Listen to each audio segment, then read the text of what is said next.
Hello friends, GK गुरुजी अड्डा के YouTube platform पे मैं शैलेश आप सभी का हार्दिक स्वागत करता हूं। आज हम आपके लिए लेकर के आए हैं सीटेट जनवरी पास ट्रिक। जी हां, और ये है आपका पास करने का जो ट्रिक है वो है टैग वर्ड। टैग वर्ड प्यारे साथियों दो होते हैं, पॉजिटिव और निगेटिव। पॉजिटिव टैग वर्ड देखते ही एग्ज़ाम में आपको आंसर को सही मार देना है और निगेटिव टैग वर्ड देखते ही एग्ज़ाम में आंसर को आपको गलत मार देना है। बिल्कुल जी हाँ, एक ही बार में सफलता मिलेगी। बिल्कुल सही शब्द आपने देखा है। और याद रखिएगा, पॉजिटिव और निगेटिव दोनों टैग वर्ड्स आपको याद रखने हैं, क्योंकि एग्ज़ाम में दोनों टैग वर्ड्स आते हैं। तो अब आपसे आज से आपका एग्ज़ाम केवल और केवल प्यारे साथियों 3 दिन बचा है। तो आइए हम लोग इस 3 दिन को बहुत महत्वपूर्ण बनाते हुए अपनी श्रृंखला को आगे ले चलते हैं। Positive words for CTET exam January 2024। सबसे पहला वर्ड आपके लिए लेकर आए हैं चर्चा या अवसर। जो भी बच्चा होता है उसको आप लोग चर्चा करने का अवसर दीजिए। अपने समूह में, अपने दोस्तों के साथ, अपने मित्रों के साथ चर्चा करें। दूसरा शब्द है प्रोत्साहन। बच्चा कोई काम कर पा रहा है, नहीं कर पा रहा है तो उसको प्रोत्साहन दीजिए। अगर जैसे वो कोई दिक्कत हो जा रही है तो उसको प्रोत्साहन दीजिए कि क्या समस्या है उसके साथ, क्या नहीं है। अर्थात उसके प्रोत्साहन जब आप देंगे तो उसके अंदर मोटिवेशन बढ़ेगा। जो मोटिवेशन है वो उसको प्रोत्साहित करता है। जो प्रोत्साहन है वो क्या करता है, बच्चों में मोटिवेशन का काम करता है, जिससे वो अपनी प्रगति को और आगे बढ़ाते हैं। कारण का पता लगाना। जैसे कोई बच्चा है, अब वो अगर का को फा लिख रहा है तो उस कारण को पता लगाइए कि वो का को फा क्यों लिख रहा है, क्योंकि कोई ना कोई उसके पीछे समस्या होगी। वो बा को वा पढ़ रहा है, वा को बा पढ़ रहा है, तो उसमें भी कोई ना कोई समस्या होगी। उसके कारण को पता लगाना है। सृजनात्मक गतिविधि, यह भी आपका एक पॉजिटिव वर्ड है दोस्तों। तो सृजनात्मक गतिविधि जो शब्द है इस पर भी आपको फोकस करना है। अर्थपूर्ण अधिगम। अधिगम का मतलब होता है सीखना। अर्थात बच्चा जो कुछ भी सीख रहा है वह अर्थपूर्ण होना चाहिए। जैसे वो पढ़ रहा है ए फॉर एप्पल, तो एप्पल का उसको अर्थ भी पता होना चाहिए कि एप्पल मतलब सेब होता है, तो उसको अर्थपूर्ण अधिगम होना चाहिए। जिज्ञासा की बात करते हैं। जिज्ञासा हर बच्चे में होती है, उसकी जिज्ञासा को दबाना नहीं है। अगर वो किसी चीज़ की जिज्ञासा है, कोई चीज़ उसकी जिज्ञासा में है, उसको मोटिवेट करिए, उसको प्रोत्साहन दीजिए। बिना उसकी जिज्ञासा के आप किसी टॉपिक को पढ़ा नहीं सकते।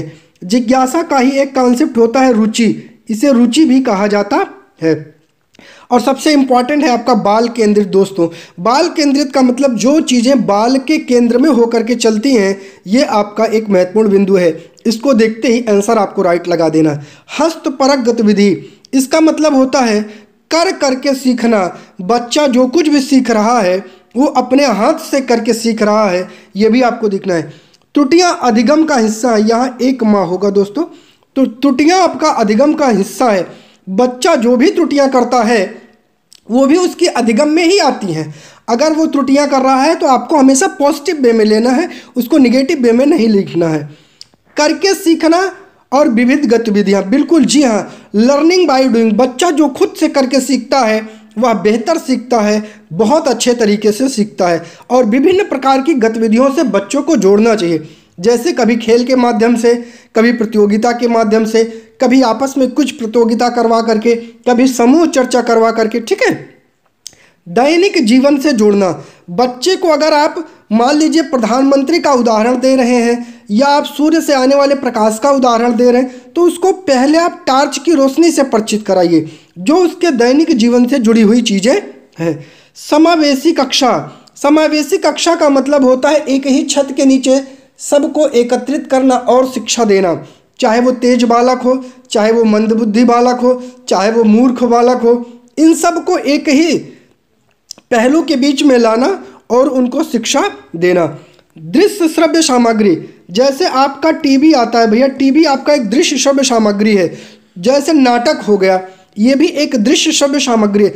दृश्य का मतलब होता है जो आंखों से दिखे, श्रव्य का मतलब होता है कानों से सुनना, ठीक है। ऑडियो वीडियो दोनों उसमें होना चाहिए। तो आपका टीवी हो गया, नाटक हो गया, मूवी हो गया, ये सब आप इसमें यूज कर सकते हैं।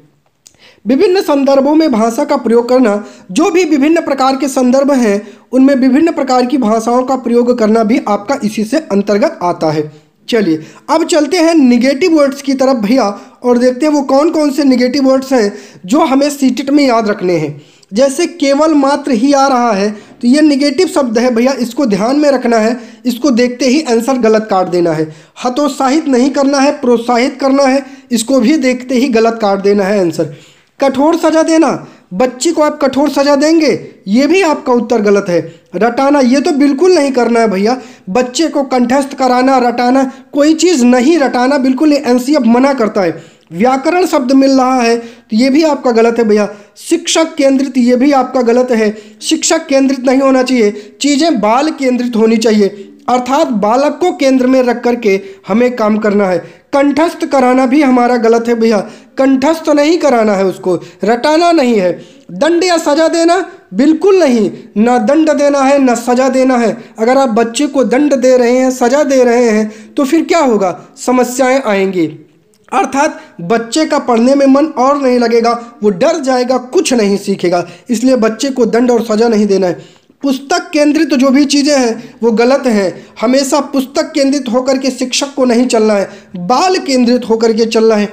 निष्क्रिय, बच्चा निष्क्रिय नहीं होता है बाबू, सक्रिय होता है, तो सक्रिय एक पॉजिटिव शब्द है, अपने दिमाग में सेव कर लीजिएगा।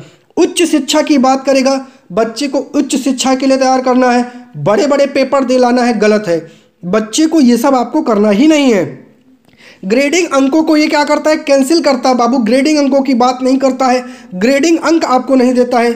लैंगिक असमानता, अर्थात महिला और पुरुष में पक्षपात नहीं करना है, लड़के और लड़कियों में भेदभाव नहीं करना है, इसको भी आपको दिमाग में रखना है। व्याख्यान या व्याख्या विधि जो है, इसको भी ध्यान में रखते हुए चलना है, अर्थात व्याख्यान विधि जो है या व्याख्या विधि जो है, इस पर नहीं फोकस करना आपको। ये सभी निगेटिव वर्ड्स हैं, एक स्क्रीनशॉट ले लीजिएगा, आप लोग से विनम्र निवेदन है, और अगर ये शब्द आपको मिलते हैं आंसर को गलत काट दीजिएगा। चलिए अब हम आपको बताते हैं 5 इंपॉर्टेंट टिप्स फॉर सीटेट। एक ही बार में सीटेट पास हो जाओगे बिना इसको, आप कम पढ़े हो, तैयारी कम है, इसको देख लीजिए, कम पढ़ने में भी आपको अच्छे मार्क्स आ जाएंगे। सबसे पहला है बड़ा आंसर आपको चुनना है। अगर आपको कुछ नहीं समझ में आ रहा है, क्वेश्चन बड़ा है, पॉजिटिव आंसर बड़े आंसर पर टिक करिए। बच्चे को सम्मान देना, समझो कि बच्चा आपका भगवान है, जो चीज़ें बच्चे के पॉजिटिव में है वो आपका पॉजिटिव है, जो उसके निगेटिव में है वो आपका निगेटिव है, ऐसे ही आपको क्वेश्चन को सॉल्व करना है। आसान प्रश्नों के लिए आपको अधिक से अधिक समय देना है, और कठिन प्रश्न के लिए सबसे बड़े विकल्प का आपको चयन कर लेना है। मान लीजिए कोई बड़ा प्रश्न आ गया है, 4-5 लाइन का आ गया है, और उत्तर 2-3 लाइन में है, आप कंफ्यूज हैं, तो जो आपको बड़ा आंसर दिख रहा है उसी पर आप जाइए। ए उपरोक्त सभी का ज़्यादा से ज़्यादा चुनाव करिए। अगर आपको नहीं पता है, ए और बी ऑप्शन का ज़्यादा से ज़्यादा चुनाव करें, ए और बी जहां दोनों साथ में हो, तथा ठीक है ना केवल ए ना केवल बी, अधिकतर आपको ए और बी दोनों साथ में मिलते हैं, वो आपके सही हो जाते हैं। ऑप्शन को छांटना आपको सीखना है, और पॉजिटिव आंसर आपको चुनना है, अर्थात आप आंसर को छांटना सीख लीजिए, कैसे आंसर को हम लोग गलत आंसर को छांटते हैं। ये थे आपके सीटेट के महत्वपूर्ण टॉपिक्स। वीडियो अच्छी लगी हो तो चैनल को सब्सक्राइब कर लीजिएगा, वीडियो को लाइक और शेयर जरूर कर लीजिएगा। आप सभी का प्यारे साथियों बहुत बहुत धन्यवाद।